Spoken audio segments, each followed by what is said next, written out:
بسم اللہ الرحمن الرحیم۔ اسلام کے ہر دور میں مسلمانوں پر طرح طرح کے ظلم و ستم ہوتے رہے اور مسلمانوں کو اللہ سے دور کرنے کی ناکام کوششیں کی جاتی رہیں، مگر جو سچا مسلمان ہوتا ہے وہ اپنا سب کچھ تو قربان کر دیتا ہے مگر اللہ تبارک و تعالیٰ سے تعلق نہیں توڑتا۔ یہی وجہ ہے کہ اللہ انسان سے 70 ماؤں سے بھی زیادہ پیار کرتا ہے۔ ایک ایمان افروز واقعہ آج کی اس ویڈیو میں بیان کیا جائے گا کہ کس طرح ایک ملکہ نے اپنا سب کچھ اپنے پیارے رب پر قربان کر دیا۔ ناظرین، یہ ایمان افروز واقعہ فرعون کی بیوی کا ہے۔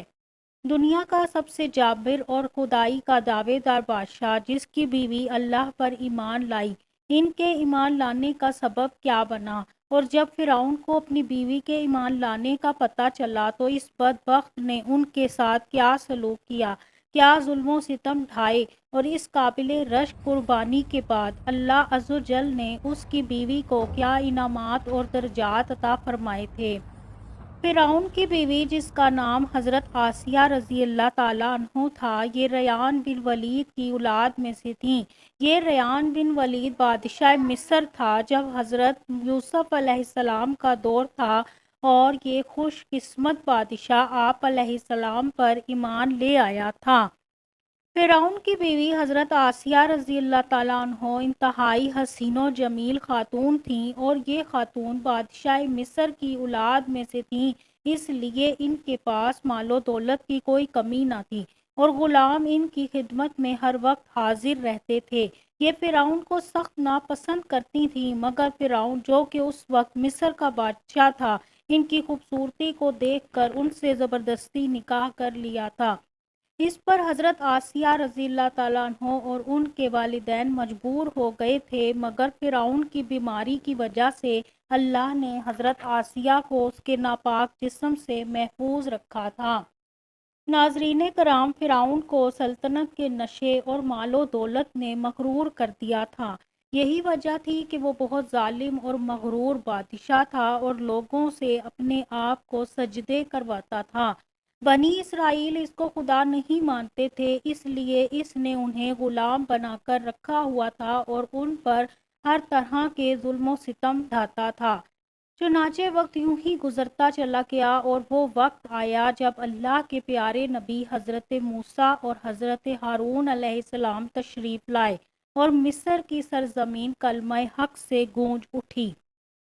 اللہ نے بنی اسرائیل کو اس ظالم و جابر بادشاہ سے نجات دلانے کے لیے حضرت موسیٰ علیہ السلام کو ان کی طرف مبعوث فرمایا۔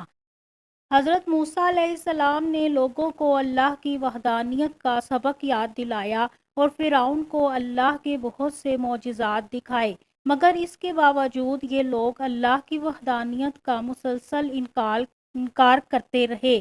پھر بھی موسیٰ علیہ السلام ان لوگوں کو دعوت حق دیتے رہے۔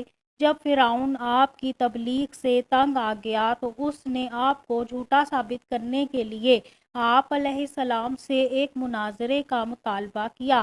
آپ علیہ السلام راضی ہو گئے، چنانچہ ایک خاص دن جس میں مصر میں میلہ لگتا تھا اور بہت سے لوگ اکٹھے ہوتے تھے، وہ دن مقرر کیا گیا اور فرعون نے بڑے بڑے جادوگروں کو بلایا اور موسیٰ علیہ السلام کو جھوٹا ثابت کرنے کا کہا۔ اب ایک وسیع و عریض میدان سجایا گیا اور فرعون اپنے تخت پر جا بیٹھا اور دنیا کے کونے سے نامور جادوگروں کو بلایا گیا تھا۔ دربار سج چکا تھا۔ حق اور باطل کا عظیم ترین معرکہ ہونے جا رہا تھا۔ لاکھوں کی تعداد میں لوگ جمع ہو چکے تھے۔ ادھر فرعون کے جادوگر اور دوسری طرف اللہ کے جلیل القدر پیغمبر حضرت موسیٰ اور ہارون علیہ السلام تشریف لا چکے تھے۔ چنانچہ معرکہ شروع ہوا اور فرعون کے جادوگروں نے اس کی عزت کی قسم کھا کر اپنی رسیاں اور لاٹھیاں میدان میں پھینکیں تو وہ سانپ بن گئیں اور وہ ادھر ادھر رینگنے لگیں۔ لوگ ڈر کر بھاگنے لگے۔ اللہ نے اپنے کلیم حضرت موسیٰ علیہ السلام کو حکم دیا کہ آپ اپنا عصا مبارک میدان میں پھینکیں۔ آپ نے اپنا عصا جیسے ہی میدان میں پھینکا تو وہ ایک بڑا سا اژدہا بن گیا اور تمام سانپوں کو نگل گیا۔ یہ دیکھ کر تمام جادوگر اللہ پر ایمان لے آئے اور سجدے میں گر گئے۔ اب اس عظیم معرکے کی خبر اور جادوگروں کا ایمان لانے کا واقعہ حضرت آسیہ رضی اللہ تعالیٰ عنہ کو پہنچا تو آپ کے دل میں بھی فوراً حق کا نور چمک اٹھا۔ اس طرح حضرت آسیہ رضی اللہ تعالیٰ عنہ اللہ پر ایمان لے آئیں۔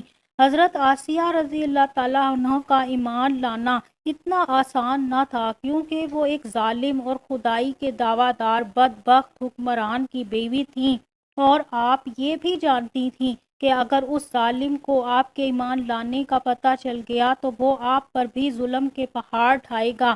مگر اس کے باوجود بھی آپ نے اپنا سب کچھ اللہ پر چھوڑ دیا اور ایمان لے آئیں۔ ابتدا میں تو حضرت آسیہ رضی اللہ تعالیٰ عنہ کے ایمان کا کسی کو پتہ نہ چل سکا، مگر وقت گزرنے کے ساتھ ایک ایسا واقعہ پیش آیا جس کی وجہ سے حضرت آسیہ رضی اللہ تعالیٰ عنہ کے دل میں فرعون کے لیے مزید آگ بھڑک اٹھی۔ فرعون کے حواریوں نے اسے بتایا کہ اس کی بیوی موسیٰ کے رب پر ایمان لا چکی ہے۔ فرعون نے حضرت آسیہ رضی اللہ تعالیٰ عنہ سے ان کے ایمان کے بارے میں پوچھا تو اس بہادر خاتون نے کھلم کھلا اپنے ایمان کا اظہار کیا۔ فرعون اپنی بیوی کو سمجھانے لگا اور اس نے ان کے والدین کو بھی بلوایا اور انہیں بتایا کہ تمہاری بیٹی اگر ایمان کو نہ چھوڑے گی تو یہ ضرور موت کا مزہ چکھے گی۔ چنانچہ انہوں نے اپنی بیٹی کو بہت سمجھایا، مگر حضرت آسیہ رضی اللہ تعالیٰ عنہ کا ایمان مضبوط تھا، انہوں نے انکار کر دیا۔ روایات میں آتا ہے کہ فرعون نے اپنی بیوی کو طرح طرح کی اذیتیں دیں۔ یہ بھی کہا جاتا ہے کہ آپ کو تپتے صحرا میں ہاتھ پاؤں باندھ کر میخیں گاڑ دی گئیں اور بہت ظلم و ستم کا نشانہ بنایا گیا، مگر اس بہادر خاتون کے ایمان میں کمی کے بجائے مزید اضافہ ہوتا چلا گیا۔ ان تمام تکالیف کے باوجود حضرت آسیہ کا ایمان بڑھتا چلا گیا اور فرعون نے آپ سے پوچھا، آپ نے فرمایا، اے ظالم انسان اور دشمن خدا، تو میرے جسم پر تو قابض ہو سکتا ہے، مگر میرا دل اللہ کی پناہ میں ہے، اور تو میرے جسم کے ہر حصے کو کاٹ دے تب بھی میرا عشق اور ایمان اللہ پر بڑھتا چلا جائے گا۔ فرعون نے اپنے حواریوں کو کہا کہ ایک چٹان ان پر گرا دو۔ جب یہ لوگ چٹان گرانے لگے تو حضرت آسیہ رضی اللہ تعالیٰ عنہ نے آسمان کی طرف نظر اٹھائی تو اللہ تعالیٰ نے تمام حجاب ہٹا دیے اور حضرت آسیہ رضی اللہ تعالیٰ عنہ نے وہ محل دیکھا جو آپ کا منتظر تھا اور آپ کی روح پرواز کر گئی۔ احادیث میں آپ کے فضائل بیان ہوئے ہیں۔ رسول اللہ صلی اللہ علیہ وسلم نے فرمایا، مردوں میں سے تو بہت سے درجہ کمال تک پہنچے، مگر عورتوں میں فرعون کی بیوی آسیہ اور عیسیٰ کی والدہ مریم کے اور کوئی نہیں پہنچا۔ ایک روایت میں آتا ہے، حضرت محمد صلی اللہ علیہ وسلم نے فرمایا، جنت میں میرا نکاح آسیہ سے ہوگا۔ ہم نے دیکھا کہ جو لوگ اپنی زندگیاں اللہ کے لیے وقف کر دیتے ہیں وہی اللہ کے ہاں انعامات کے حقدار ہوتے ہیں۔